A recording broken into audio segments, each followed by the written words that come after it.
ನಿಮ್ಮ ನಡೆಯದ ಜ್ಞಾನವೆಲ್ಲ ಅಜ್ಞಾನಮಯ. ಸದಾಕಾಲ ಸ್ಮರಣೀಯರು, ಸಮಾಜವನ್ನು ಕಟ್ಟಿದಂತಹ ಬಸವಾದಿ ಶರಣರನ್ನು, ವಿಶ್ವದ ದಾರ್ಶನಿಕರನ್ನು ಸ್ಮರಣೆ ಮಾಡಿಕೊಂಡು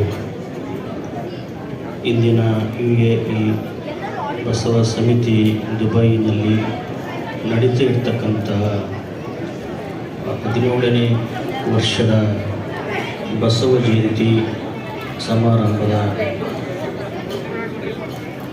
ಈ ಒಂದು ಸಮಾರಂಭಕ್ಕೆ ದಿವ್ಯ ಆಶೀರ್ವಾದವನ್ನು ನೀಡಿದಂಥ ಪರಮ ಪೂಜ್ಯ ಜಗದ್ಗುರು ಶ್ರೀ ಶ್ರೀ ಶಿವರಾತ್ರಿ ದೇಶಿಕೇಂದ್ರ ಮಹಾಸ್ವಾಮಿಗಳು ಸುತ್ತೂರು ಮಠ ಪೂಜ್ಯರಲ್ಲಿ ಭಕ್ತಿಯ ಶರಣುಗಳನ್ನು ಸಮರ್ಪಿಸಿ, ಜೊತೆಗೆ ಪ್ರಸ್ತುತ ಸಮಾರಂಭದ ದಿವ್ಯ ಸನ್ನಿಧಾನವನ್ನು ವಹಿಸಿರುವಂಥ ನಮ್ಮ ನಾಡಿನ ಅತ್ಯಂತ ಪ್ರಖ್ಯಾತಿ ಐತಿಹಾಸಿಕ ಮಠವಾದಂಥ ಸಿರಿಗೆರೆ ತರಳಬಾಳು ಸಂಸ್ಥಾನ ಮಠದ ಪೀಠಾಧ್ಯಕ್ಷರಾದಂತಹ ಪೂಜ್ಯ ಶ್ರೀ ಮೃತ್ಯುಂಜಯಿನಿ ಸದ್ಧರ್ಮ ಸಿಂಹಾಸನಾಧೀಶ ಶ್ರೀ ತರಳಬಾಳು ಜಗದ್ಗುರು ಡಾಕ್ಟರ್ ಶಿವಮೂರ್ತಿ ಶಿವಾಚಾರ್ಯ ಮಹಾಸ್ವಾಮೀಜಿಗಳಲ್ಲಿ ಭಕ್ತಿ ಪುರಸ್ಸರವಾಗಿ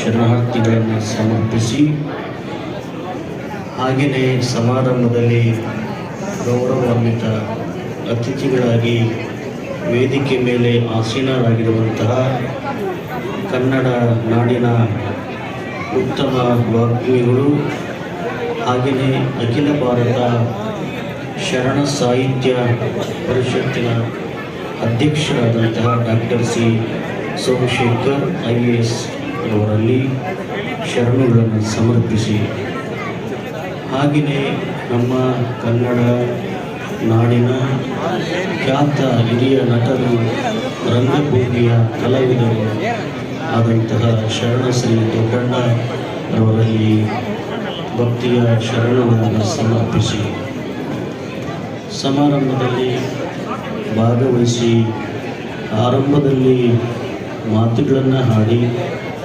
ಈಗಾಗಲೇ ಸಭೆಯಿಂದ ನಿರ್ಗಮಿಸಿರ್ತಕ್ಕಂಥ ಸತೀಶ್ ಕುಮಾರ್ ಶಿವಮ್ ಅವರಲ್ಲಿ, ಜೊತೆಗೆ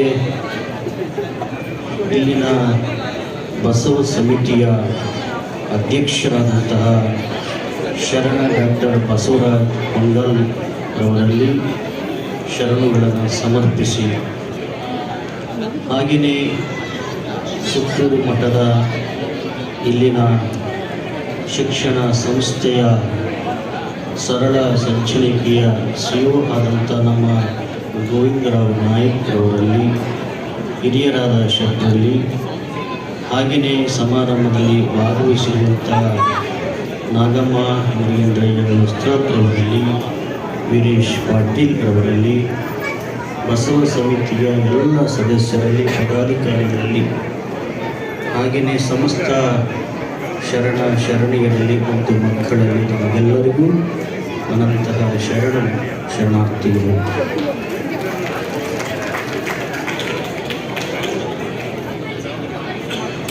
ತುಂಬ ವಿಶೇಷವಾಗಿ ಬಸವ ಜಯಂತಿ ದುಬೈನಲ್ಲಿ ನಡೀತಾ ಇರತಕ್ಕಂಥದ್ದು. ಇದು 17ನೇ ವರ್ಷದ ಬಸವ ಜಯಂತಿ ಆಚರಣೆಗೆ ನಾವು ನೀವೆಲ್ಲರೂ ಸಾಕ್ಷಿಯಾಗಿದ್ದೀವಿ ಅನ್ನುವಂಥದ್ದು. ವಿಶೇಷವಾಗಿ ನಮಗೆ ಬರಲಿಕ್ಕೆ ಮುಖ್ಯ ಕಾರಣೀಭೂತರಾದ ನಮ್ಮ ಬಸವ ಸಮಿತಿಯ ಮೂಲಕ ನಮ್ಮ ವೀರೇಶ್ ಪಾಟೀಲ್ ರಾಜೇಶ್ವರಿರವರನ್ನು ಸಂಪರ್ಕದ ಮೂಲಕವಾಗಿ ಈ ಒಂದು ಬಸವ ಜಯಂತಿಗೆ ಬರಲಿಕ್ಕೆ ಸಾಧ್ಯವಾಗಿರುವಂಥದ್ದು. ಇಡೀ ಸಮಾರಂಭವನ್ನು ನಾವೆಲ್ಲ ಗಮನಿಸ್ತಾ ಇದ್ದೀವಿ.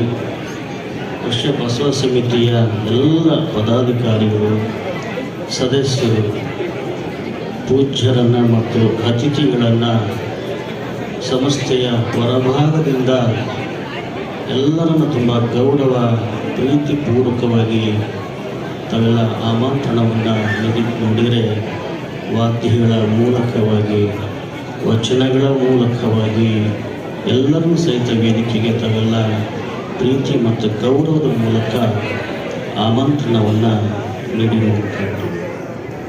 ಜೊತೆಗೆ ವೇದಿಕೆಯ ಮುಂಭಾಗದ ಸಾಲಿನಲ್ಲಿ ನಾವೆಲ್ಲ ಕುಳಿತುಕೊಂಡು ಶ್ರೀಗಳು ಮತ್ತು ಅತಿಥಿಗಳು ಮಕ್ಕಳ ವಚನ ಸಮೂಹ ನೃತ್ಯವನ್ನು ತುಂಬ ಅದ್ಭುತವಾಗಿ ಮಕ್ಕಳು ಸಮೂಹ ನೃತ್ಯವನ್ನು ಮಾಡಿದರು.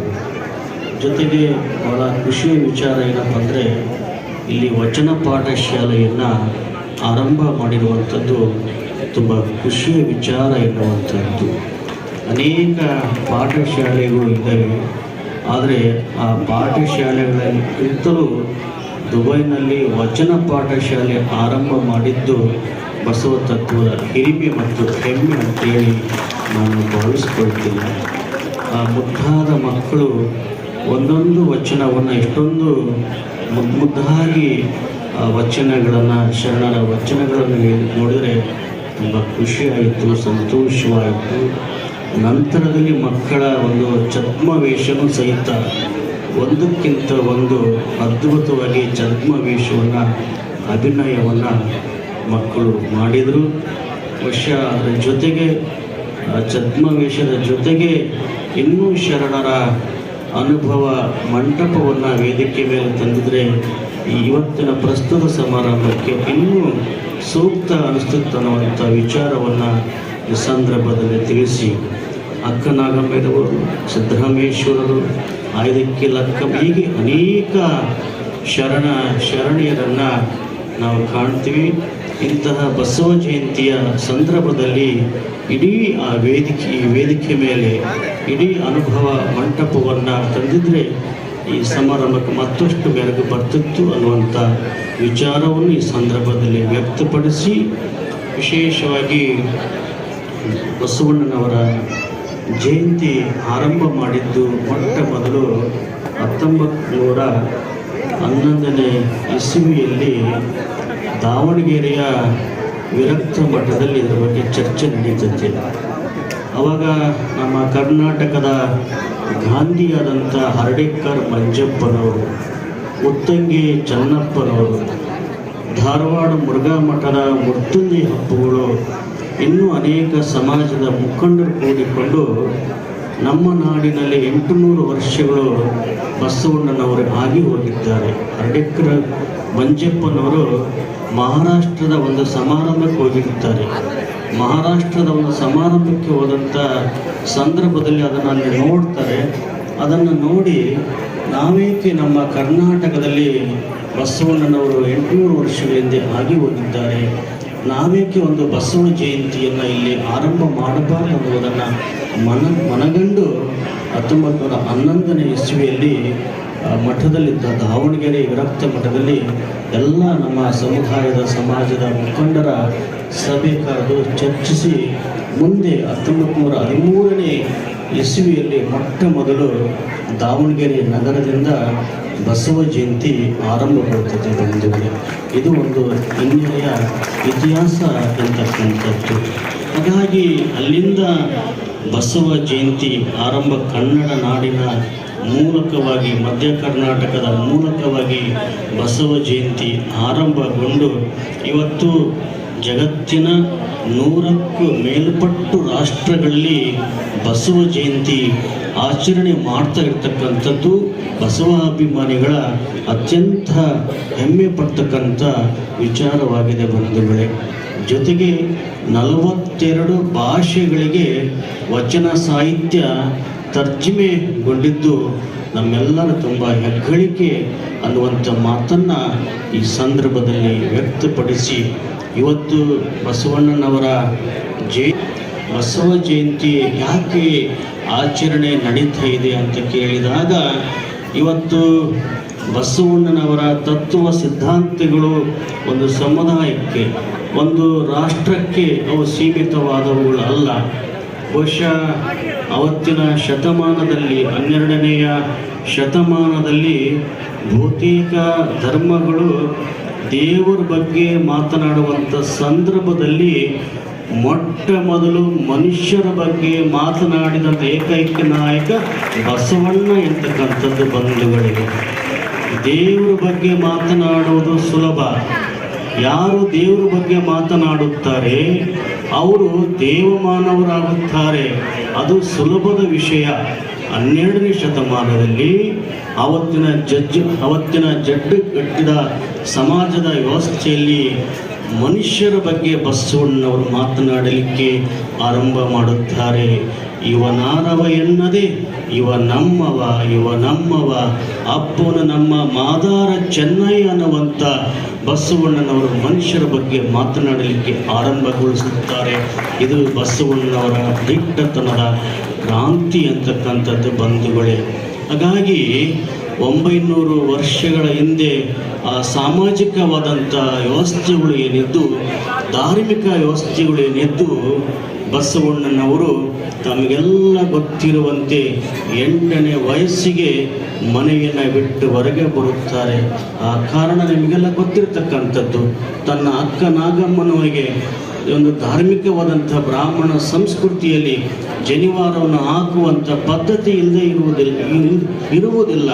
ಅದನ್ನು ಖಂಡಿಸಿ ಹೆಣ್ಣಿಗೊಂದು ಧರ್ಮ ಗಂಡಿಗೊಂದು ಧರ್ಮವೇ ಬೇಡ ಅನ್ನುವುದನ್ನು ಬಸವಣ್ಣನವರು ಮನಗಂಡು 8ನೇ ವಯಸ್ಸಿಗೆ ಮನೆಯನ್ನು ಬಿಟ್ಟು ಹೊರಗೆ ಬಂದು ಬಸವಣ್ಣನವರ ಸ್ವತಂತ್ರವಾದಂಥ ವಿಚಾರಗಳನ್ನು, ಸ್ವತಂತ್ರವಾದಂಥ ಧರ್ಮವನ್ನು ಬಸವಣ್ಣನವರು ಸ್ಥಾಪನೆ ಮಾಡುತ್ತಾರೆ ಬಂಧುಗಳೇ.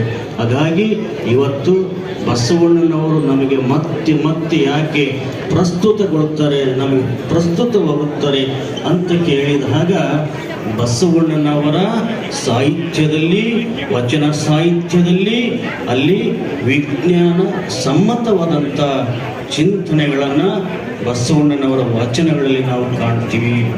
ವಿಜ್ಞಾನ ಸಮ್ಮತವಾದಂಥ ಧರ್ಮವನ್ನು, ವಿಜ್ಞಾನ ಸಮ್ಮತವಾದಂಥ ವಿಚಾರಗಳನ್ನು ಬಸವಣ್ಣನವರು ನಮಗೆ ನೀಡುತ್ತಾರೆ. ಆ ಕಾರಣಕ್ಕಾಗಿ ಬಸವಣ್ಣನವರು ಒಂದು ವೈಜ್ಞಾನಿಕವಾದಂಥ ಚಿಂತನೆಗಳನ್ನು ನಮಗೆ ಬೋಧಿಸುತ್ತಾರೆ.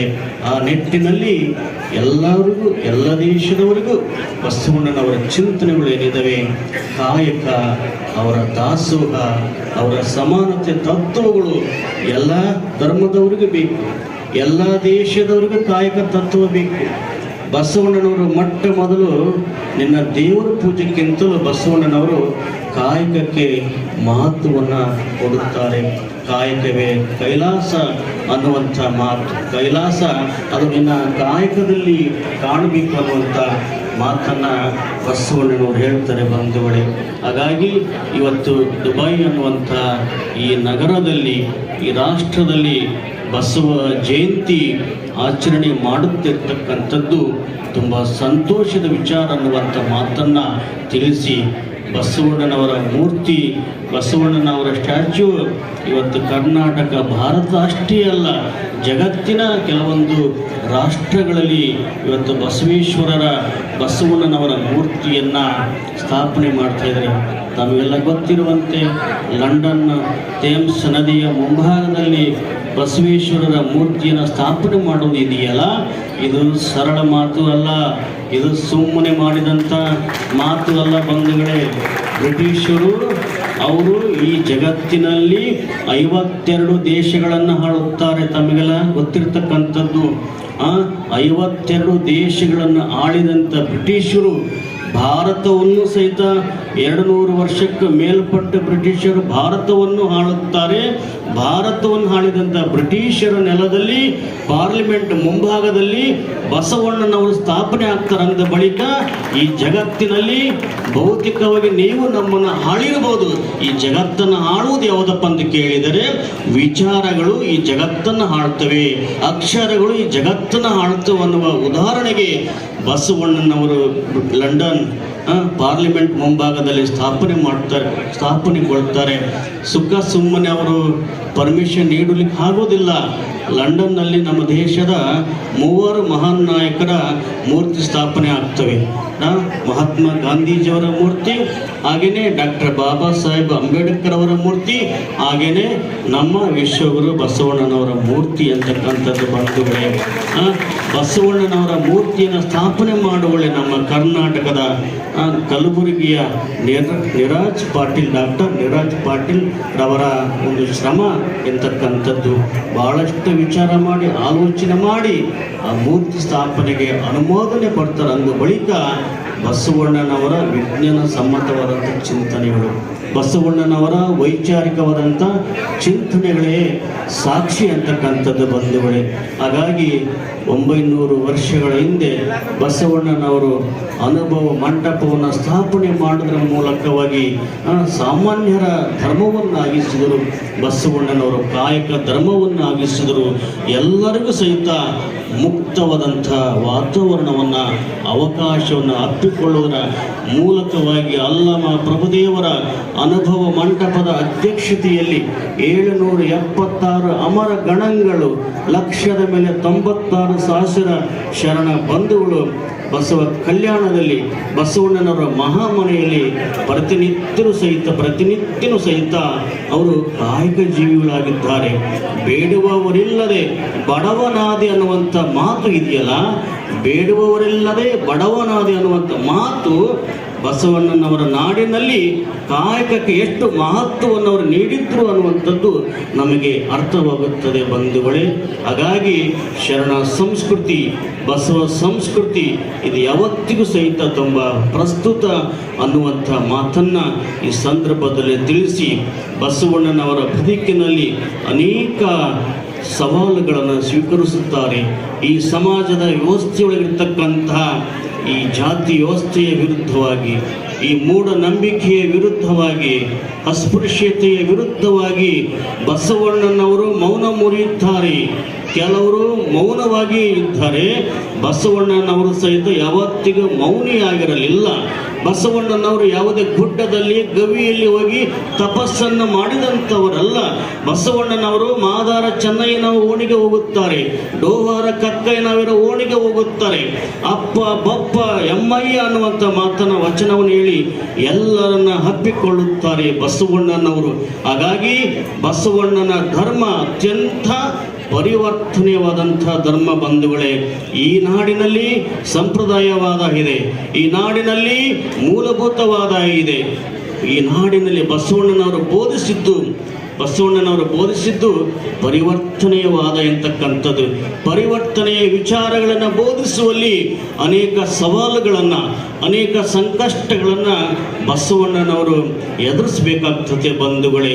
ಹಾಗಾಗಿ ಅನೇಕ ಶರಣರನ್ನು ಕಟ್ಟಿಕೊಂಡು ಬಸವಣ್ಣನವರು ಮೊಟ್ಟ ಮೊದಲು ಎಲ್ಲ ಶರಣರಿಗೂ ಸಹಿತ ಕನ್ನಡದಲ್ಲಿಯೇ ವಚನಗಳನ್ನು ಬರಲಿಕ್ಕೆ ಕಲಿಸುತ್ತಾರೆ. ವಿಶೇಷವಾದಂಥ ವಿಚಾರ, ತಮಿಳುನಾಡಿನಿಂದ ಮಾದಾರ ಚೆನ್ನಯ್ಯನವರು ಬರ್ತಾರೆ. ಮಾದಾರ ಚೆನ್ನಯ್ಯನವರಿಗೆ ಬಸವಣ್ಣನವರು ತಮಿಳಿನಲ್ಲಿಯೇ ವಚನಗಳನ್ನು ಬರೆದು ಮತ್ತೊಟ್ಟು ಪ್ರಸಾರ ಆಗಬಹುದಾಗಿತ್ತು. ಬಸವಣ್ಣನವರು ಮಾದಾರ ಚೆನ್ನಯ್ಯನವರಿಗೂ ಸಹಿತ ಕನ್ನಡವನ್ನು ಕಲಿಸುತ್ತಾರೆ. ಸಿದ್ದರಾಮೇಶ್ವರರಿಗೂ ಸಹಿತ ಕನ್ನಡವನ್ನು ಕಲಿಸುತ್ತಾರೆ.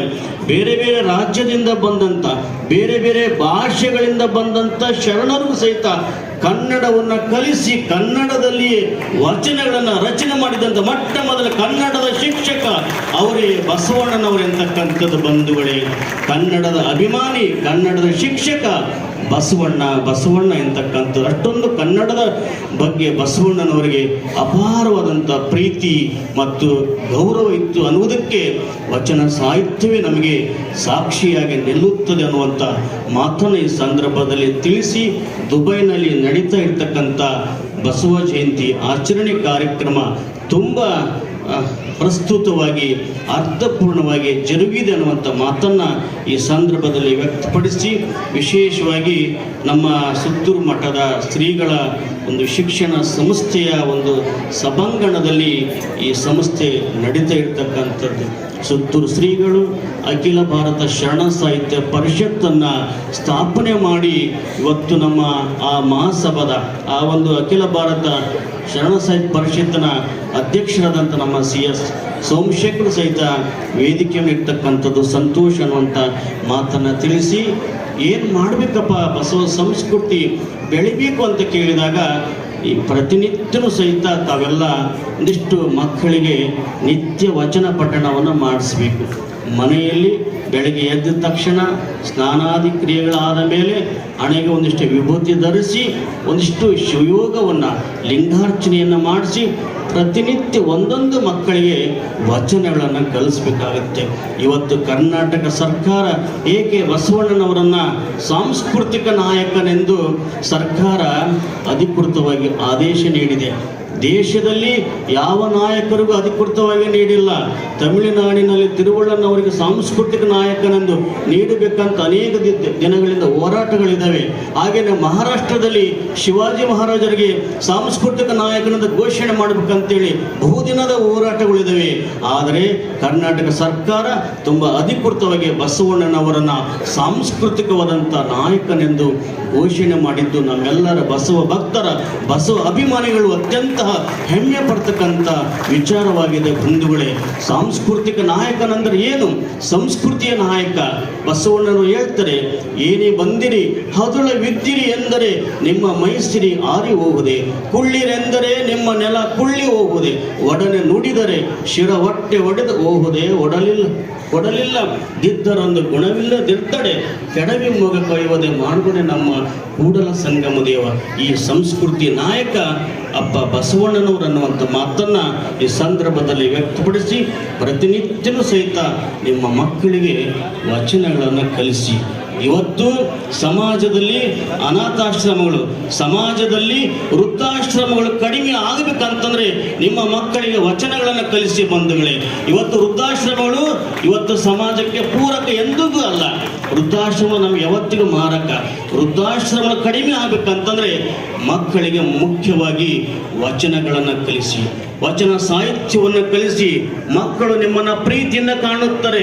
ನೀವೆಷ್ಟು ನಿಮ್ಮ ಮಕ್ಕಳಿಗೆ ಗುಣಮಟ್ಟದ ಶಿಕ್ಷಣವನ್ನು ನೀಡುತ್ತಾ ಇರಬಹುದು, ಶಿಕ್ಷಣದ ಜೊತೆಗೆ ಮಕ್ಕಳಿಗೆ ಸಂಸ್ಕಾರವನ್ನು, ಮಕ್ಕಳಿಗೆ ಆ ವಚನ ಸಂಸ್ಕೃತಿಯನ್ನು ನೀಡಿದಾಗ ನಿಮ್ಮ ಜೊತೆಗೆ ಎಂದೆಂದಿಗೂ ಆ ಮಕ್ಕಳು ಇರಲಿಕ್ಕೆ ಸಾಧ್ಯವಾಗುತ್ತದೆ.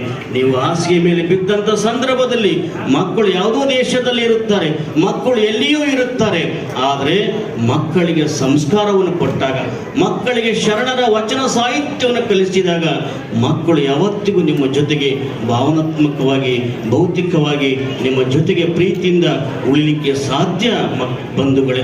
ಹಾಗಾಗಿ ಪ್ರತಿನಿತ್ಯವೂ ಸಹಿತ ಶರಣರ ವಚನಗಳನ್ನು ನೀವೆಲ್ಲ ಕಲಿಸ್ಬೇಕನ್ನುವಂಥ ಮಾತನ್ನು ಈ ಸಂದರ್ಭದಲ್ಲಿ ವ್ಯಕ್ತಪಡಿಸಿ, ದುಬೈನಲ್ಲಿ ಬಸವ ಜಯಂತಿಯಲ್ಲಿ ಭಾಗವಹಿಸಿ ಸಾನ್ನಿಧ್ಯವನ್ನು ವಹಿಸಿ ಎರಡು ಮಾತುಗಳನ್ನು ಆಡಲಿಕ್ಕೆ ಅನುವು ಮಾಡಿಕೊಟ್ಟಿರುವಂಥ ಇಲ್ಲಿನ ಬಸವ ಸಮಿತಿಯ ಅಧ್ಯಕ್ಷರಾದ ಶರಣ ಡಾಕ್ಟರ್ ಬಸವರಾಜ ಹೊಂಗಲ್ ಹಾಗೂ ಬಸವ ಸಮಿತಿಯ ದುಬೈನ ಸರ್ವ ಸದಸ್ಯರಿಗೆ ಈ ಸಂದರ್ಭದಲ್ಲಿ ಭಕ್ತಿಯ ಶರಣಾರ್ಥಿಗಳನ್ನು ಸಮರ್ಪಿಸಿ, ಬಸವ ಸಮಿತಿಯ ಮೂಲಕವಾಗಿ ನಮ್ಮನ್ನು ಬರಮಾಡಿಕೊಂಡಿರುವಂಥ ನಮ್ಮ ವೀರೇಶ್ ಪಾಟೀಲ್ರವರು, ಅವರ ಮನೆಯವರಾದಂಥ ಶ್ರೀಮತಿ ರಾಜೇಶ್ವರಿ ಪಾಟೀಲ್ರವರು, ಅವರ ಮನೆಯಲ್ಲಿಯೇ ನಮಗೆ ಪೂಜೆ ಪ್ರಸಾದ ವಾಸ್ತವ್ಯದ ಒಂದು ವ್ಯವಸ್ಥೆಯನ್ನು ಮಾಡಲಾಗಿದೆ ಅನ್ನುವಂಥ ಮಾತನ್ನು ಈ ಸಂದರ್ಭದಲ್ಲಿ ತಿಳಿಸಿ, ಈ ನಗರದಲ್ಲಿ ಹೀಗೆ ಬಸವ ಜಯಂತಿ ನಿರಂತರವಾಗಿ ಮುಂದುವರಿಯಲಿ ಅನ್ನುವಂಥ ಮಾತುಗಳನ್ನು ಈ ಸಂದರ್ಭದಲ್ಲಿ ವ್ಯಕ್ತಪಡಿಸಿ ನನ್ನೆರಡು ಮಾತುಗಳನ್ನು ಮುಗಿಸ್ತಾ ಇದ್ದೇನೆ.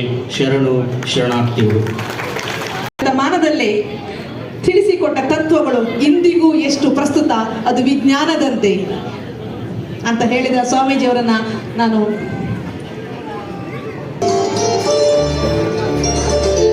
ಉಪಸ್ಥಿತಿಯಲ್ಲಿ ನಾವು ಅವರಿಗೆ ಬಸವಭೂಷಣ ಪ್ರಶಸ್ತಿ ತಲುಪಿಸ್ಲಿಕ್ಕಿದ್ದೇವೆ.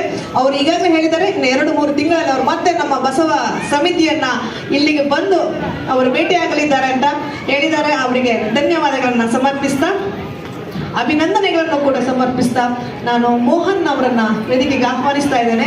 ನಮ್ಮ ಬೃಹನ್ ಮಠ ತಮ್ಮ ವಿದ್ಯಾರ್ಥಿ ದಶೆಯ ಉದ್ದಕ್ಕೂ ಅತ್ಯಂತ ಪ್ರತಿಭಾವಂತ ವಿದ್ಯಾರ್ಥಿ. ಗುರುಗಳು MSc, PhD ಇನ್ ಸ್ಯಾನ್ಸ್ಕ್ರಿಟ್, ಪೋಸ್ಟ್ ಡಾಕ್ಟರಲ್ ಸ್ಟಡೀಸ್ ಅನ್ನು ಯುರೋಪ್ನಲ್ಲಿ ಮುಗಿಸಿರುತ್ತಾರೆ. ಬಸವಣ್ಣವರ ಸಮಕಾಲೀನ ಶರಣ 12ನೇ ಶತಮಾನದ ಶ್ರೀ ಮರಳು ಸಿದ್ಧರು ತಮ್ಮ ಉತ್ತರಾಧಿಕಾರಿಗೆ ತರಳ ಬಾಳು ಅಂದರೆ ದೀರ್ಘಕಾಲ ಬಾಳು ಬಾಲಕನೇ ಎಂದು ಅರಸಿರುತ್ತಾರೆ. ಅಂದಿನಿಂದ ಇಂದಿನವರೆಗೂ ಬೃಹನ್ಮಠದ ಎಲ್ಲ ಮಠಾಧೀಶರು ಸಮಾಜದ ಉನ್ನತಿಗಾಗಿ ಜಾತಿ ಮತ್ತು ಅಥವಾ ಧಾರ್ಮಿಕ ನಂಬಿಕೆಗಳನ್ನು ಗಣನೆಗೆ ತೆಗೆದುಕೊಳ್ಳದೆ ಶ್ರೇಷ್ಠ ಮಟ್ಟದ ಸಾಮಾಜಿಕ ಕಳಕಳಿಯಿಂದ ಕೂಡಿದ ಕೆಲಸ ಕಾರ್ಯಗಳನ್ನು ನಿರ್ವಹಿಸುತ್ತಾ ಬಂದಿರುತ್ತಾರೆ. ಸಿರಿಗೆರೆ ಶ್ರೀ ತರಳಬಾಳು ಮಠವು ಪ್ರಖ್ಯಾತ ಧಾರ್ಮಿಕ ಪೀಠ, ಗ್ರಾಮೀಣ ಭಾಗಗಳಲ್ಲಿ ತನ್ನ ಚಟುವಟಿಕೆಗಳು ಮತ್ತು ಜನಪರ ಕಾಳಜಿಗೆ ಪ್ರಸಿದ್ಧ ಸಂಸ್ಥೆಯಾಗಿದೆ. ಶ್ರೀ ಬೃಹನ್ ಮಠಕ್ಕೆ 1979ರಲ್ಲಿ ಡಾಕ್ಟರ್ ಶಿವಮೂರ್ತಿ ಶಿವಾಚಾರ್ಯ ಮಹಾಸ್ವಾಮೀಜಿಯವರು ಮಠಾಧೀಶರಾಗಿ ತಮ್ಮ ಸಾರ್ಥಕ ಕಾಯಕ ಸೇವೆಯನ್ನು ಇಂದಿನವರೆಗೂ ಸಲ್ಲಿಸುತ್ತಾ ಬರುತ್ತಿದ್ದಾರೆ.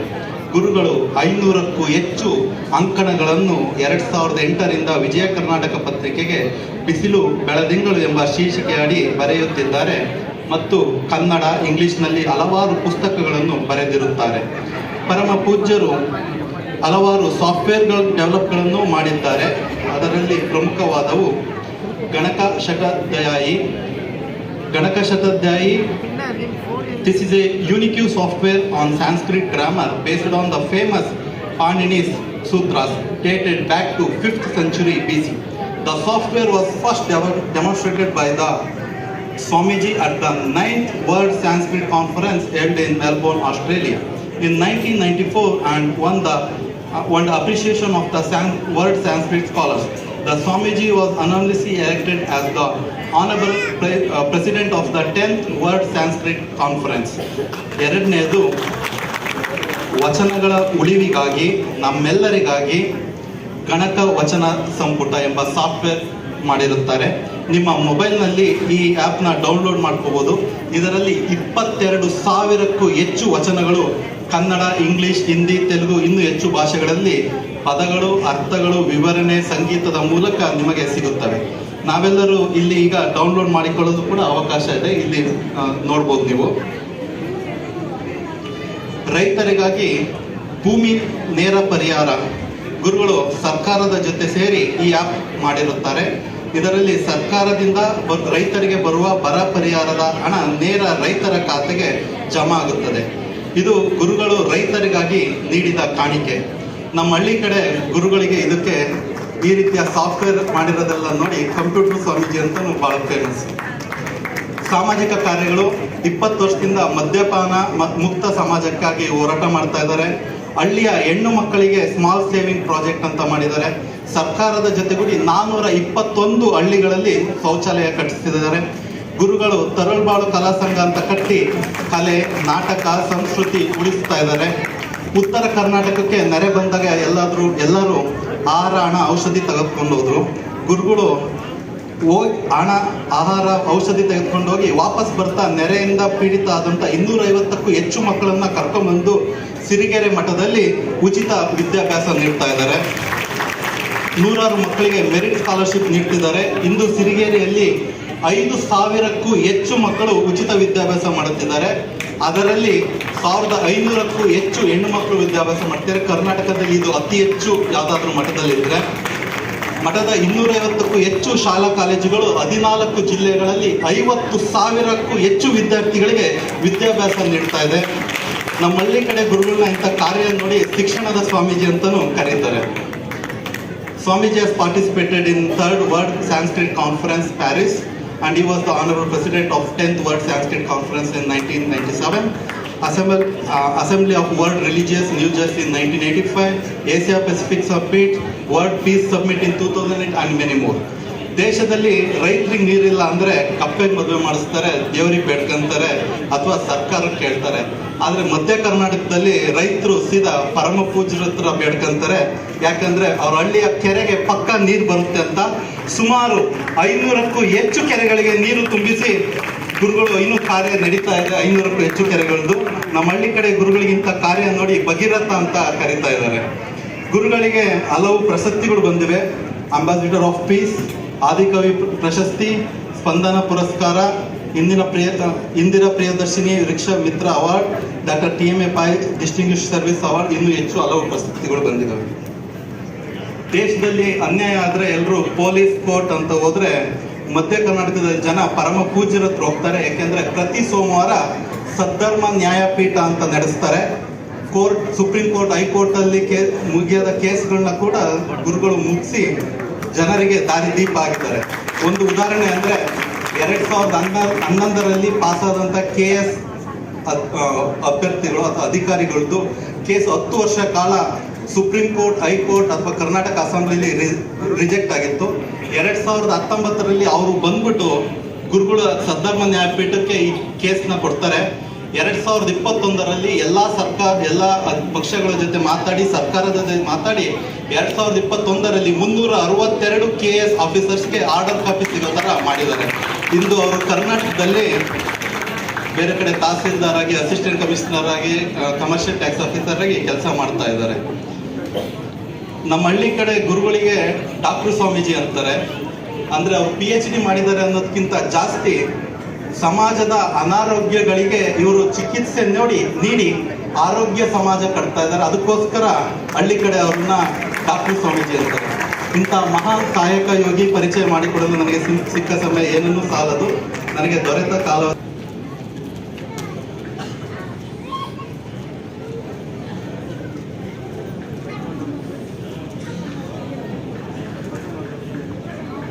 ಇರುವ ನಿಮ್ಮನ್ನೆಲ್ಲ ನೋಡಿದ ಮೇಲೆ ನಮಗೆ ಈ ಸಭೆಯ ಆರಂಭದಲ್ಲಿ ಚಿಕ್ಕ ಚಿಕ್ಕ ಮಕ್ಕಳು ವಿವಿಧ ವೇಷಭೂಷಣ ಸ್ಪರ್ಧೆ ಮಾಡಿದ್ರಲ್ಲ, ಅವ್ರು ನೆನಪಾಗ್ತಾರೆ. ಅದರಲ್ಲಿ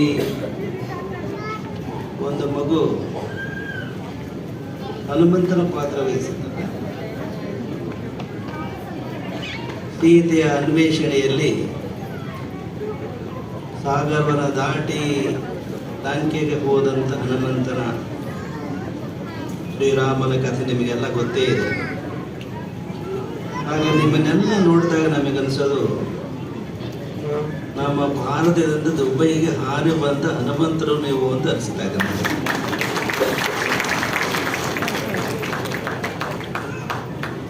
ಆಂಜನೇಯ ಒಬ್ಬನೇ ಶ್ರೀಲಂಕೆಗೆ ಹೋದರೆ ಆಂಜನೇಯಗೂ ನಿಮಗೂ ಇರೋ ವ್ಯತ್ಯಾಸ ಅಂದರೆ, ಆಂಜನೇಯ ಒಬ್ಬನೇ ಶ್ರೀಲಂಕೆಗೆ ಹಾರಿ ಹೋದರೆ ನೀವು ಆಂಜನೇಯನ ತಾಯಿ ಇದ್ದಾಳಲ್ಲ, ಯಾರು? ತಾಯಿಯೊಂದಿಗೂ ನೀವು ಇಲ್ಲಿ ಹಾರಿ ಬಂದಿರೋದು ಒಂದು ವಿಶೇಷ. ಇನ್ನು ಮೂರನೇದು ಹೇಳೋದಕ್ಕೆ ಆಂಜನೇಯ ಮದುವೆ ಆಗಿರಲಿಲ್ಲ. ಹೀಗಾಗಿ ನೀವು ಮದುವೆಯಾದ ಆಂಜನೇಯರು ಮಡದಿ ಜೊತೆಗೂ ಇಲ್ಲಿ ಹಾರಿ ಬಂದಿದ್ದೀರಿ ಅಂತ ಹೇಳಕ್ಕೆ ಬಯಸ್ತೀನಿ. ನಮಗೆ ಪರದೇಶಗಳು ಅಪರಿಚಿತ ಏನಲ್ಲ. ಅಮೇರಿಕೆಗೆ ಹೋದಾಗ ಭಾಳ ಅನೇಕ ಸರಿ ಹೋಗ್ತೀನಿ. ನಿಮ್ಮನ್ನೆಲ್ಲ ನೋಡಿದಾಗ ಆ ಕವಿತೆ ಹೇಳಬೇಕು ಅಂತ ಅನ್ಸುತ್ತೆ. ಶ್ರೀಮತಿ ವಿಮಲಾ ಚನ್ನಬಸಪ್ಪ ಅಂತಿದ್ರು ವಾಷಿಂಗ್ಟನ್ನಲ್ಲಿ. ಹಿಂದೆ ಜಸ್ಟಿಸ್ ಮಳಿಮಠ ಇದ್ರಲ್ಲ, ಅವರ ಅಕ್ಕನ ತಂಗಿನ ಅಕ್ಕ ಅಲ್ಲಿಯೇ ನೆಲೆಸಿದ್ರು, ಅಲ್ಲಿಯೇ ಮಣ್ಣಿನಲ್ಲೇ ಒಂದಾಯಿತು. ನಾವು ಬಹಳ ವರ್ಷಗಳು ಹೋದಾಗಲೆಲ್ಲ ಅವರು ನಮ್ಮೊಂದಿಗೆ ಬಹಳ ಆತ್ಮೀಯ ಒಡನಾಟ ಇಟ್ಕೊಂಡಿದ್ದಾರೆ. ಅವರ ಬರೆದಂಥ ಒಂದು ಕವಿತೆ ಈ ಸಂದರ್ಭದಲ್ಲಿ ನೆನಪಾಗ್ತಾ ಇದೆ. ಇದು ಅಮೆರಿಕದಲ್ಲಿರ್ತಕ್ಕಂಥ ಭಾರತೀಯರನ್ನು ಕುರಿತು ಶ್ರೀಮತಿ ವಿಮಲಾ ಚನ್ನಬಸಪ್ಪ ಲಿಂಗೈಕ್ಯ ಬರೆದಂಥ ಕವಿತೆ. ಭಾರತ ಬಿಟ್ಟು ಬೆಂಗಳೂರು ಬಿಟ್ಟು ಬಂದದ್ದಾಯಿತು ಇಲ್ಲಿ, ದೊಡ್ಡ ದೇಶದಾಗೆ ದುಡ್ಡು ನೆಂಚ್ಕೊಂಡು ಮನಸ್ಸು ಹೋಗ್ತೈತೆ ಅಲ್ಲಿ. ಕೆಲಸ ಸಿಗದು ದುಡ್ಡಿಲ್ಲ ಅಂತ ಏನೋ ಬಂದ್ವಿ ಇಲ್ಲಿ, ಕೆಲಸ ದುಡ್ಡು ಎರಡೂ ಇದ್ರು ನಮ್ಮೋರಿಲ್ಲ ಇಲ್ಲಿ. ಅಲ್ಲಿದ್ದವರಿಗೆ ಇಲ್ಲಿ ಬರಬೇಕು ಅಂತ ಏನೋ ಭಾರಿ ಹುಚ್ಚು, ಇಲ್ಲಿದ್ರೂನೆ ಅಲ್ಲಿದ್ದು ನೆನೆಸೋದು ಏನಿದ್ ನನಗೆ ಪೆಚ್ಚು. ಮೈಸೂರು ಮಲ್ಲಿಗೆ ರೇಷ್ಮೆ ಸೀರೆ ಇಲ್ಲಿದ್ದು ನನಗೆ ಕನಸು, ಮೈಸೂರಿನಲ್ಲಿ ಇರೋ ಹುಡುಗಿಗೆ ಪ್ಯಾಂಟು ಸ್ಕರ್ಟಿನ ದಿರಿಸು.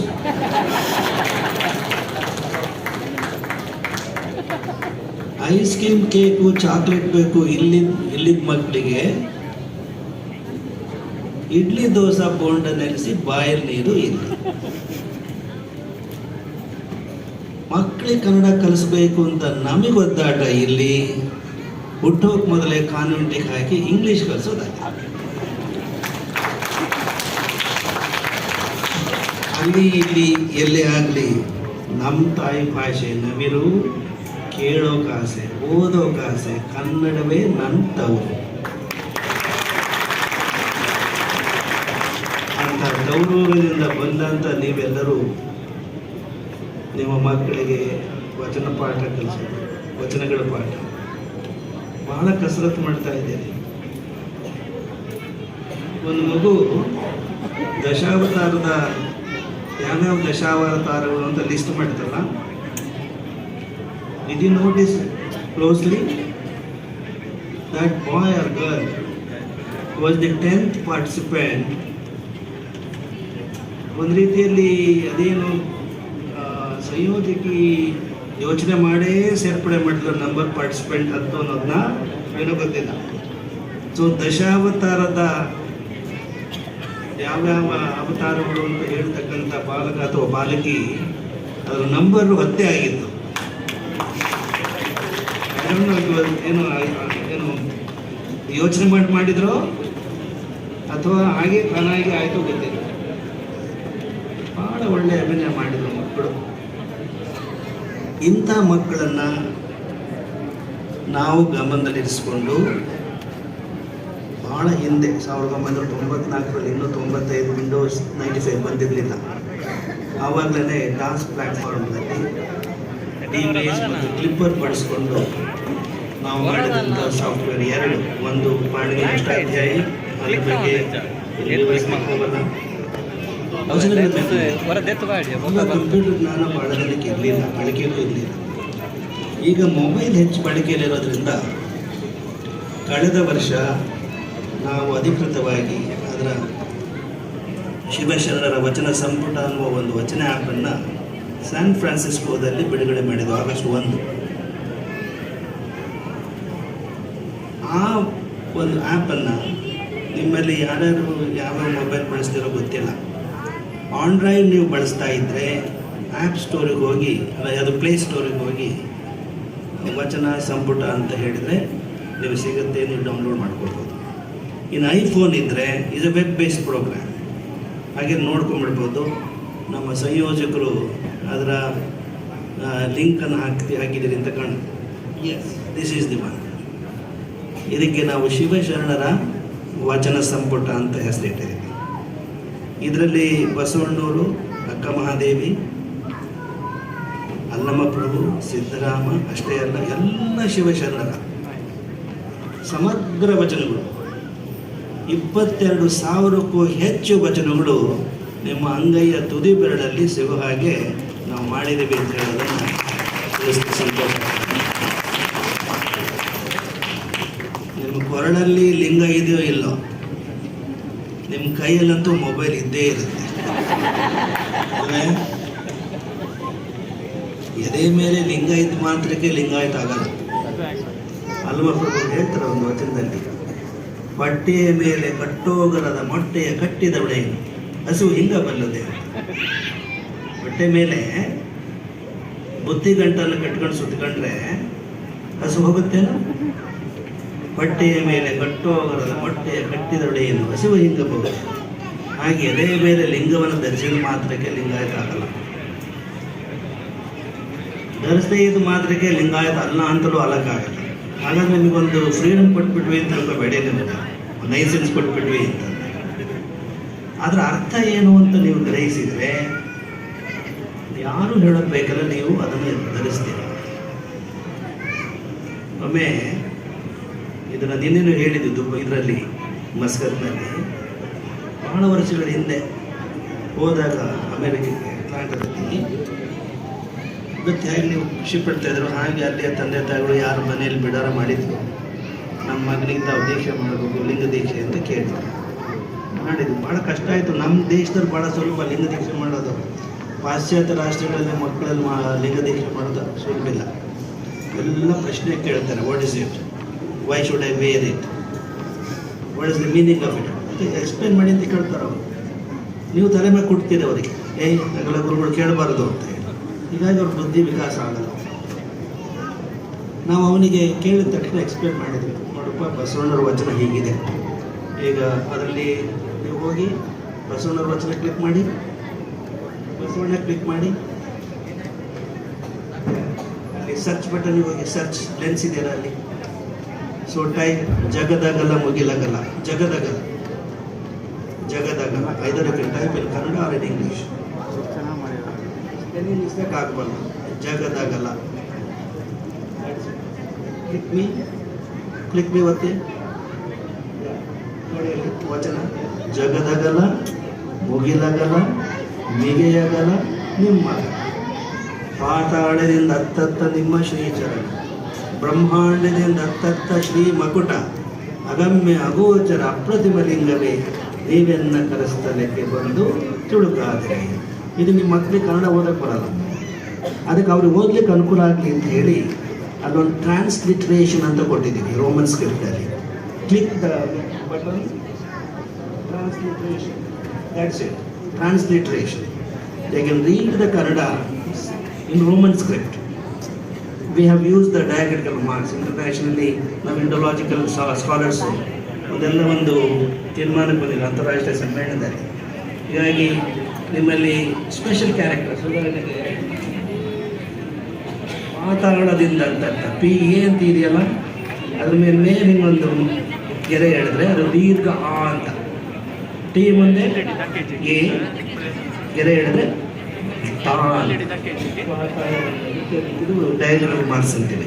ಅದರ ವಿಚಾರ ಹೆಚ್ಚಿನ ವಿಚಾರಕ್ಕೆ. But children easily Kannada original Kannada text reading the Roman script. ಇದಕ್ಕೆ ಇಂಗ್ಲೀಷ್ ಟ್ರಾನ್ಸ್ಲೇಷನ್ ಕೊಟ್ಟಿದೆ. ಇಂಗ್ಲೀಷ್ ಬಟನ್ ಮತ್ತು English button, you have the English translation. This is not Google translation. The real translation made by university scholars, professors. Then Hindi ಒತ್ತಿ. ಹಿಂದಿಯಲ್ಲಿ ಬರುತ್ತೆ translation. Then Telugu ಒತ್ತಿ. ಇಲ್ಲಿ ಯಾರಾದರೂ ತೆಲುಗು ಇದ್ದೀರಾ? ತೆಲುಗು ಒತ್ತಿ. You get the Telugu translation. Tamil ಒತ್ತಿ, ತಮಿಳ್ ಟ್ರಾನ್ಸ್ಲೇಷನ್. ಉರ್ದು ಒತ್ತಿ, ಉರ್ದು. ಇದು ಅಲ್ಲದೇ ಇದು ಸಂಗೀತನೂ ಅಳವಡಿಸಿದೆ. ಮ್ಯೂಸಿಕ್ ಅಂತ ಬಿಟ್ಟಿದೆ. ಮ್ಯೂಸಿಕ್ ತೆಲುಗು ಹೇಳ್ಕೊಡ್ತೀವಿ. ನೋಡಪ್ಪ, ದೇವರು ಈಸ್ ಆಮ್ನಿಷಿಯಂಟ್, ಆಮ್ನಿಪ್ರೆಸೆಂಟ್. ಆಮ್ನಿಪ್ರೆಸೆಂಟ್ ಅಂದರೆ ಅವನು ಒಳಗೂ ಹೊರಗೂ ಇದ್ದಾನೆ. ಈ ಬ್ರಹ್ಮಾಂಡದ ಒಳಗೂ ಇದ್ದಾನೆ, ಬ್ರಹ್ಮಾಂಡದ ಆಚೆನೂ ಇದ್ದಾನೆ. ಅದರ ಸಂಕೇತ ನಾವು ಕೈಯಲ್ಲಿಟ್ಟು ಪೂಜೆ ಮಾಡ್ತಕ್ಕಂಥ ಇಷ್ಟಲಿಂಗ. ಇದನ್ನು ಹೇಳಿದ ಮೇಲೆ ಅವರ ಮನವರಿಕೆಯಾಗಿ ದೀಕ್ಷೆ ಮಾಡಿಸ್ಕೊಂಡ.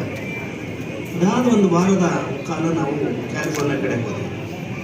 ವಾಪಸ್ ಬರುವಾಗ ಅದೇ ಅಟ್ಲಾಂಟಿಕ್ ಮುಖಾಂತರ ಬರಬೇಕು. ಎಲ್ಲ ಹೇಳ್ತಾರೆ ಇಂಗ್ಲೀಷ್ನಲ್ಲಿ Americans, you want to go to heaven or hell, Atlanta airport is the ಏನೋ that takes you to that place ಅಂತ. ಸೊ ಅವನು ಕೇಳಿದ್ವಿ, ಹೇಗಪ್ಪ ನಿಮ್ಮ ಪೂಜೆ ಹೇಗಾಯಿತು ಏನು ಅಂತ. ಆ ಹುಡುಗ ತನ್ನ ಎದೆಯ ಮೇಲೆ ಸ್ಕೂಲಿಗೆ ಹೋಗುವಾಗ ಎದೆಯ ಮೇಲೆ ಕರಡಿಗೆ ಕಾಣಂ ಹಾಕೊಂಡು, ಅಮೇರಿಕನ್ ಕಿಡ್ಸ್ ಇದ್ರಲ್ಲ ಅವನ ಗೆಳೆಯರು, ಫ್ರೆಂಡ್ಸ್, ಅವರೆಲ್ಲ ಅದು ನೋಡಿ ವಿಚಿತ್ರವಾಗಿ ಕಾಣಿಸ್ತಾರೆ. ಆವಾಗ ಅವರು ಕೇಳ್ತಾರೆ, what is that? It looks like a binocular ಅಂತ. ಹಳೆ ಮೈಸೂರು ಕಡೆಗೆ ಇರೋರು, ಉತ್ತರ ಕರ್ನಾಟಕದ ಕಡೆ ಇಲ್ಲ, ಕರಡಿಗೆ ದುಂಡಿಗಿರ್ತವೆ. ಮೈಸೂರು ಕಡೆದು ಒಂಥರ ಅದೆಲ್ಲ ಇದು ಕಣ್ಣಿಗೆ ಕಾಣುತ್ತೆ. What is it? It looks like a binocular ಅಂತ. ಆವಾಗ ಹುಡುಗ ಏನು ಉತ್ತರ ಕೊಟ್ಟ ಗೊತ್ತೇ? Yes, it's a binocular blessed by our Swamiji to see God. ದೇವರನ್ನು ನೋಡಲಿಕ್ಕೆ ನಮ್ಮ ಗುರುಗಳು ಕೊಟ್ಟಿರತಕ್ಕಂಥ binocular. What a wonderful explanation. ನಾವು ಅಷ್ಟು ಹೇಳಲಿಕ್ಕೆ ಸಾಧ್ಯ. ಆ ಹುಡುಗ ಹೇಳಿದ. ನನಗೆ ಭಾಳ ಸಂತೋಷ ಈ ಕಾರ್ಯಕ್ರಮದಲ್ಲಿ ಈ ಒಂದು ಇದೊಂದು ವಚನ ಆ್ಯಪನ್ನು ನಾವು ಬಿಡುಗಡೆ ಮಾಡಿದ್ದು. ಈಗ ಆಗಸ್ಟ್ ಬಂದರೆ 1 ವರ್ಷ ಆಗುತ್ತೆ. ಅಂದರೆ ಇಲ್ಲಿ ನಾವು ಇದನ್ನು ಪರಿಷ್ಕೃತ ಈ ವರ್ಷವನ್ನು ಇಲ್ಲಿ ಬಿಡುಗಡೆ ಮಾಡ್ತಾ ಇದ್ವಿ. ಶ್ರೀಗಳು ಪ್ರತಿನಿತ್ಯ ನೀವು ಒಂದೊಂದು ವಚನ ಹೇಳಬೇಕು ಅಂತ ಆಶಯ ವ್ಯಕ್ತಪಡಿಸಿದ್ರು. ನಿಮಗೆ ಸುಲಭವಾದಂಥ ಒಂದು ಸಾಧನ ನಿಮ್ಮ ಕೈಲಿರೋದೇ ಸಿಕ್ಕಂಗಾಗಿದೆ. ನೀವು ಏನು ಕಾರಣ ಹೇಳೋ ಹಾಗಿಲ್ಲ, ಸಬು ಬೇಡ ಆಗಿಲ್ಲ. ನಮ್ಮ ಹತ್ರ ಕನ್ನಡ ಬಸವಣ್ಣರ ಪುಸ್ತಕ ಇಲ್ಲ, ಅಕ್ಕಮಹಾದೇವಿ ಪುಸ್ತಕ ಇಲ್ಲ, ಏನೂ ಹೇಳೋಂಗಿಲ್ಲ. ನಿಮ್ಮ ಕೈಯಲ್ಲೇ ಇದೆ, ನಿಮಗಿಂತ ಹೆಚ್ಚಾಗಿ ನಿಮ್ಮ ಮಕ್ಕಳ ಕೈಯಲ್ಲಿದೆ. ಆದ್ದರಿಂದ ನೀವು ಮಕ್ಕಳಿಗೆ ಮೊಬೈಲ್ ಬಳಸಬೇಡ್ರಿ ಅಂತ ಹೇಳ್ಬೇಡ್ರಿ, ಬಳಸೋದಾದ್ರೆ ಇದನ್ನೇ ಬಳಸು ಅಂತ ಹೇಳಿ ಅವರಿಂದ ದಿನನಿತ್ಯ ಒಂದೊಂದು ವಚನ ಪಾಠ ಮಾಡೋ ಹಾಗೆ ನೀವು ಮಾಡ್ತೀರಾ ಅಂತ ನಾವು ಭಾವಿಸ್ತೀವಿ. ಇನ್ನು ಬರುವಾಗ ಈ ಪ್ರವೇಶ ಮಾಡುವಾಗ ವಿದ್ಯಾಲಯದ ಅಂತಾರಾಷ್ಟ್ರೀಯ ಜಯಶ್ರೀ ಶಾಲೆಯ ಈ ಒಳಾಂಗಣಕ್ಕೆ, ಕಟ್ಟಡದ ಒಳಾಂಗಣಕ್ಕೆ ಬರುವಾಗ ಮಹಿಳೆಯರು ನೀವೆಲ್ಲ ತುಂಬ ಭಕ್ತಿಯಿಂದ ನೀವು ಬರಮಾಡಿಕೊಂಡ್ರಿ. ಆಗ ನಮಗೆ ನೆನಪಾದಂಥ ವಚನ ಹೇಳಿದರೆ ಬಸವಣ್ಣರ ವಚನ. ಅದಕ್ಕೆ ಹೋಗಪ್ಪ ಸಾಫ್ಟ್ವೇರಿಗೆ, ಗಿಳಿಯ ಹಂಜರ ವಿಕ್ಕಿ, ಗಿಳಿಯ ಅಂತ ಟೈಪ್ ಮಾಡು, ಗಿಳಿಯ ಹಂಜರ ಅದು ಸಾಫ್ಟ್ವೇರ್ ಲಿಂಕ್ ತಪ್ಪಿಟ್ರ ತಪ್ಪ. ಗಿಳಿಯ ಹಂಜರ ವಿಕ್ಕಿ ಸೊಡವಿನ ಎಣ್ಣೆಯ ನೆರೆದು ಒತ್ತೆ ನಿಕ್ಕಿ ಬರವ ಹಾರುತ್ತಿದ್ದೆ ನೆಲಗವ್ವ, ತರಗೆಲೆ ಗಿರಕಂದೊಡೆ ಹೊರಗನ ಆಲಿಸಿದೆ, ಅಗಲಿದ ನೆಂದೆನ ಮನ ದಿಗಿಲಾಗಿದ್ದವ್ವ, ಕೂಡಲ ಸಂಗನ ಶರಣರು ಬಾಗಿಲ ಬಳಿ ಬಂದು ಶಿವ ಎಂದರೆ ಸಂತೋಷಪಟ್ಟೆ ನೆಲಗವ್ವ ಅಂತ ಬಸವಣ್ಣ. ಇದೆಯಾ ಅದು ಸ್ವಲ್ಪ ವಚನ ಇದೆಯಾ? ತೋರಿಸ್ತೀರ ಅದನ್ನು? ಏನು ನಾವು ನಿಮಗೆ ಹೇಳ್ತೀವಿ. ಒಟ್ಟಾರೆ ಶಿವಶರಣರ ಬಗ್ಗೆ ಎಷ್ಟು ಬಸವಣ್ಣವರಿಗೆ ಅವರಿಗಾಗಿ ಅವರ ಬರವಿಗಾಗಿ ಹಾರೈಸ್ತಾ ಇದ್ದರು. ನಿಮ್ಮನ್ನು ನೋಡಿದಾಗ ಬಸವಣ್ಣರ ಬಗ್ಗೆ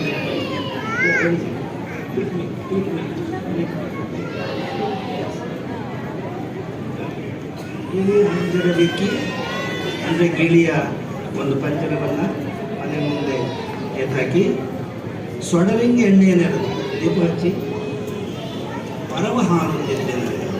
ಈ ಶರಣರು ಬರೋದನ್ನು ನಾನು ಕಾಯ್ತಾ ಇದ್ದೀನಿ. ಬಸವಣ್ಣರು ತುಡಿತಾ ಶರಣರ ಬಗ್ಗೆ ಹೇಗಿತ್ತು ಅನ್ನೋದನ್ನು ತೋರಿಸಿದ್ದಾರೆ. ನನಗೆಲ್ಲ ಗಿಡಕ್ಕೆಂದೊಡೆ ಹೊರಗಡೆ ಆಲಿಸಿ, ಸ್ವಲ್ಪ ಏನಾದ್ರು ಒಣಗಿದ ಏನೇ ಶಬ್ದ ಮಾಡೋದು ನೋವು ಬಂದರೆ ಶರಣರು ಅಂತ ನನಗೆ ಅನಿಸ್ತಾ ಇತ್ತು. ಅಗಲಿದ ನೆಂದೆಲ್ಲ ನಾನು ದೇಗಿಲಾಗಿತ್ತು. ನಾನು ಆಗಲಿ ಬಂದಿಲ್ವಲ್ಲ ಇನ್ನೂ ಅಂತ, ನಾನು ದೂರ ಆದ್ನೇನೋ ಅಂತ ಅವ್ರ ಮನಸ್ಸು. ಕೂಡಲ ಸಣ್ಣ ಶರಣರು ಬಂದು ಬಾಗಿಲ ಬಳಿ ನಿಂದು ಶಿವ ಎಂದರೆ ಸಂತೋಷಪಟ್ಟೆ.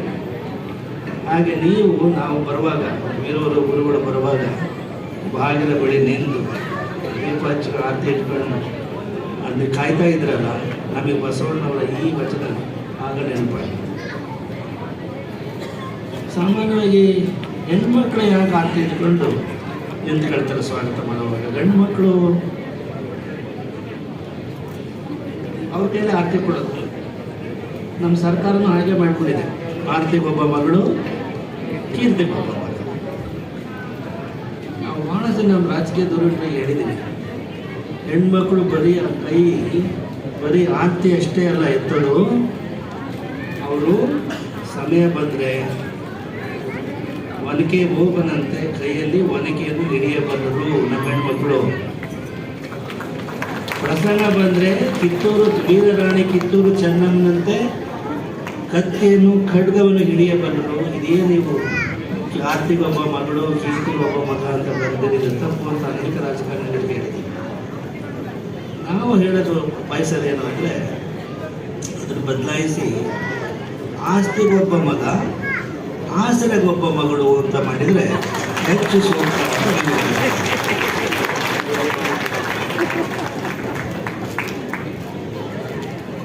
ಈ ಸಂದರ್ಭದಲ್ಲಿ ನಾವು ಹೆಚ್ಚು ಮಾತನಾಡಲು ಸೂಕ್ತ ಆಗಲಾರ್ದು. ಒಂದು ಸಾಮಾನ್ಯವಾಗಿ ಇದರ ಬಹಳಷ್ಟು ವಚನಗಳು ಷಟ್ಸ್ಥಲದ ರೂಪದಲ್ಲಿ ಇದೆ. ನಮ್ಮ IAS ಅಧಿಕಾರಿಗಳಂತ ಸೋಮಶೇಖರ್ ಅವರು ಚೆನ್ನಾಗಿ ಬರೆದರು. ಎಲ್ಲ ಶರಣರ ವಚನಗಳನ್ನು ಒಂದು ಕಾಲದಲ್ಲಿ ಷಟ್ಸ್ಥಲದ ಕ್ರಮದಲ್ಲಿ ಅವರು ಜೋಡಿಸಿದ್ದಾರೆ. ಆದರೆ ನಮ್ಮ ದೃಷ್ಟಿಯಲ್ಲಿ ಯಾವುದೇ ವಚನವನ್ನು ಶರಣರು ಷಟ್ಸ್ಥಲವನ್ನು ಆಧರಿಸಿಯೇ ಬರೆದಿದ್ದಾರೆ ಅಂತ ನಾವು ಅವರವರ ಅನುಭವಕ್ಕೆ ಬಂದಂಥ ಅನುಭವವನ್ನು ಅವರು ವಿಸ್ತರಿಸ್ತಾ ಬಂದಿದ್ದಾರೆ. ಇದರಲ್ಲಿ ಏನೆಲ್ಲ ಇದ್ದಾವೆ ಅಂತ ಹೇಳಿದರೆ ಎಕನಾಮಿಕ್ಸ್ ಇದೆ, ಪೊಲಿಟಿಕಲ್ ಥಾಟ್ಸ್ ಇದ್ದಾವೆ, ಎಟಿಕೇಟ್ಸ್ ಇದೆ, ಮ್ಯಾನರ್ಸ್ ಇದೆ, social inequality, spiritual thoughts of mundane and worldly life, thoughts on superstitions, friendship, etcetera etcetera ಇದೆಲ್ಲ ಇದೆ.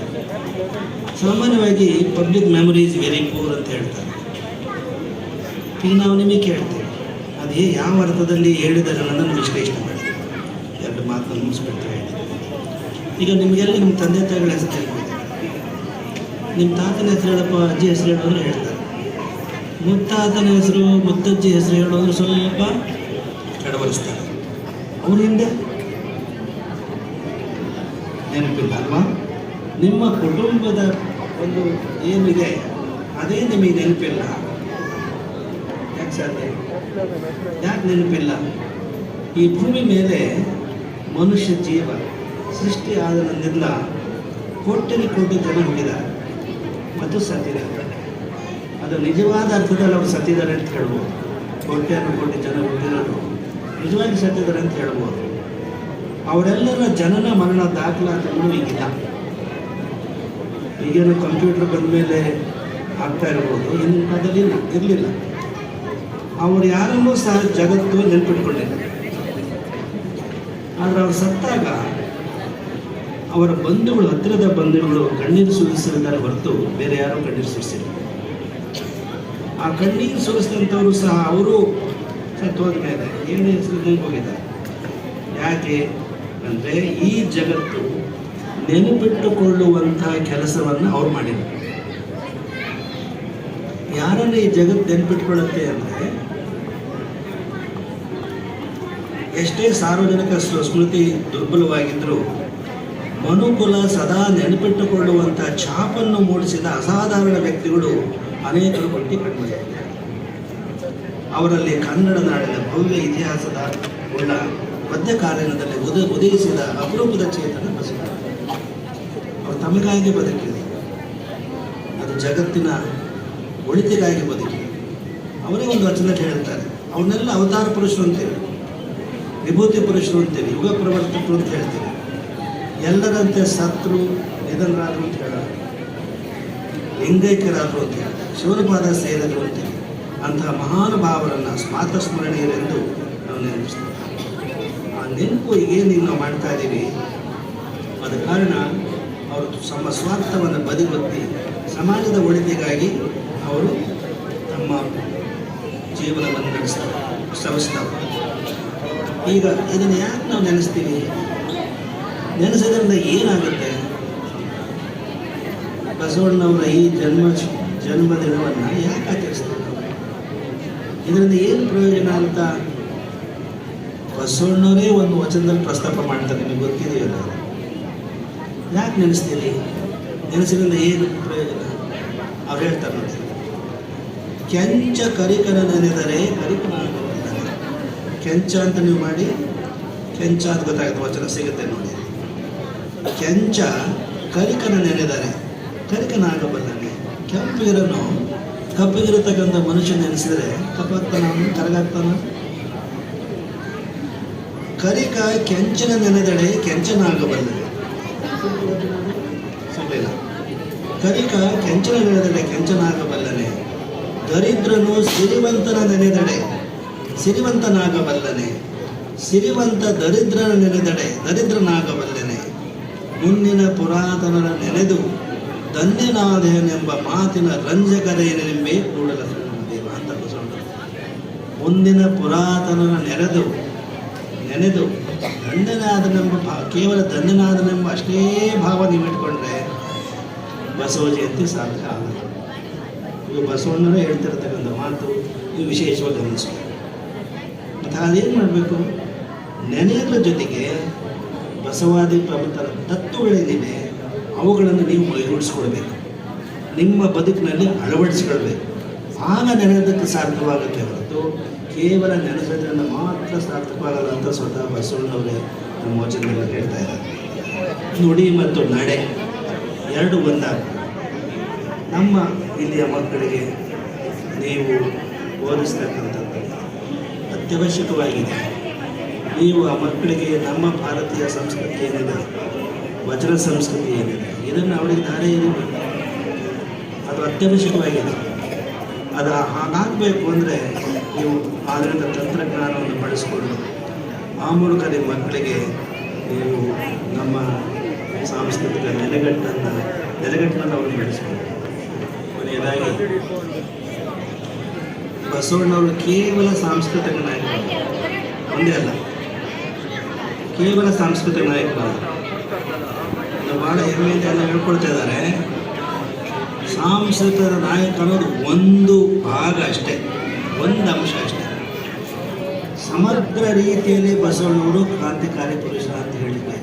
ಸಮಗ್ರ ನೇತಾರ, ವಿಶ್ವಗುರು ಅಂದಮೇಲೆ ಎಲ್ಲ ಬಂದು ಹೋಗ್ತಾರೆ.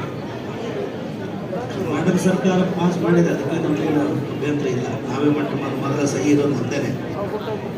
ಆದರೆ ನಾವು ಹೇಳೋದು ಬರೀ ಸಾಂಸ್ಕೃತಿಕ ನಾಯಕ ಅಲ್ಲ, ಸಮಗ್ರ ರಂಗಗಳ ನಾಯಕ. ಧಾರ್ಮಿಕ ರಂಗ ಇರ್ಬೋದು, ಸಾಮಾಜಿಕ ರಂಗ ಇರ್ಬೋದು, ಸಾಹಿತ್ಯ ರಂಗ ಇರ್ಬೋದು, ಇನ್ನು ರಾಜಕೀಯ ಇರ್ಬೋದು. ಜಗತ್ತಿನ ಕ್ರಾಂತಿ ಪುರುಷರ ಇತಿಹಾಸವನ್ನು ಓದಿದರೆ ಒಬ್ಬೊಬ್ಬರು ಒಂದೊಂದರಲ್ಲಿ ನಿಷ್ಣಾತರು.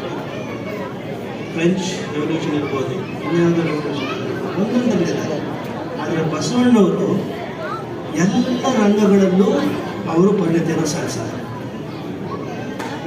ಎಲ್ಲ ರಂಗಗಳಲ್ಲಿ ಆರ್ಥಿಕ ಚಿಂತನೆ, ಸಾಮಾಜಿಕ ಚಿಂತನೆ, ಸಾಹಿತ್ಯದಲ್ಲಿ ಅದೆಲ್ಲ ಈಗ ಹೇಳಬೇಕು ಅಂತಂದು ಬಹಳ ಸಮಯ ಬೇಕಾಗುತ್ತೆ. ಅದು ನೀವು ಬರೀ ಸಾಂಸ್ಕೃತಿಕ ನಾಯಕ ಅಂತ ಅಷ್ಟಕ್ಕೆ ನೀವು ಖುಷಿ ಪಡೋದು ಬೇಡ. ಇನ್ನೂ ಎತ್ತರದ ವ್ಯಕ್ತಿತ್ವ ಬಸವಣ್ಣನವರನ್ನು ಈ ರಾಷ್ಟ್ರಗಳಲ್ಲಿ ಮನದಟ್ಟು ಮಾಡಿಕೊಳ್ಬೇಕು. ಅದಕ್ಕೆ ನಾವು ಎಷ್ಟೋ ಪ್ರದೇಶಗಳಿಗೆ ಹೋಗಿ ನಾವು ಭಾಷಣ ಮಾಡಿದ್ದೀವಿ. ಆದರೆ ನಾವು ಯಾವ ರಾಜಕೀಯ ಪಕ್ಷದವರಲ್ಲ. ಆದರೆ ನಮ್ಮ ದೇಶಕ್ಕೆ ಮೋದಿಯವರು ಪ್ರಧಾನಿಯಾಗಿ ಬಂದ ಮೇಲೆ ಬಸವಣ್ಣವರ ಪರಿಚಯ ಹೆಚ್ಚು ಜಗತ್ತಿಗೆ ಆಯಿತು ಅಂತ ನಾವು ಹೇಳ್ತೀವಿ.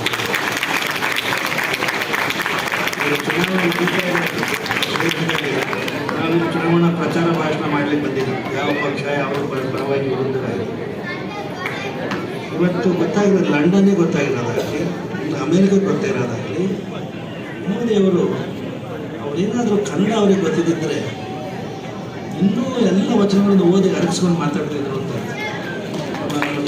ನಿವೃತ್ತಿ ಕಾರ್ಯಕ್ರಮಕ್ಕೆ ಗುಣಮಾಡಿಕೆ ಅಂತ ಬಂದಿದ್ದ ಅರ್ಥವಾಗ್ತಿದೆ. ಹೀಗಾಗಿ ನಮಗೆ ಇಂಥ ಒಂದು ಅವಕಾಶ ಕಲ್ಪಿಸಿಕೊಟ್ಟರೆ ತುಂಬ ಸಂತೋಷ ಆಗಿದೆ. ಇನ್ನೂ ಹೆಚ್ಚಿನ ಸಂತೋಷ ಆಗೋದು ನೀವು ನಾವು ರೂಪಿಸಿದಂಥ ಈ ಒಂದು ಮೊಬೈಲ್ ಆ್ಯಪನ್ನು ಬಳಸ್ಕೊಂಡು ನಿಜವಾಗಿ ಇಲ್ಲಿ ಬಸವ ಜಯಂತಿ ಆಚರಿಸೋದಕ್ಕೆ ಸಾರ್ಥಕವಾಗುತ್ತೆ. ಮುಂದಿನ ಕಾರ್ಯಕ್ರಮಗಳಿಗೆ ನಿಮಗೆ ನೆರವು ಆಗುತ್ತೆ ಅಂತ ಹೇಳಿ ನಿಮ್ಮೆಲ್ಲರಿಗೂ ಬಸವ ಜಯಂತಿ ಸಂದರ್ಭದಲ್ಲಿ ಶುಭಾಶಯಗಳನ್ನು ಕೋರಿ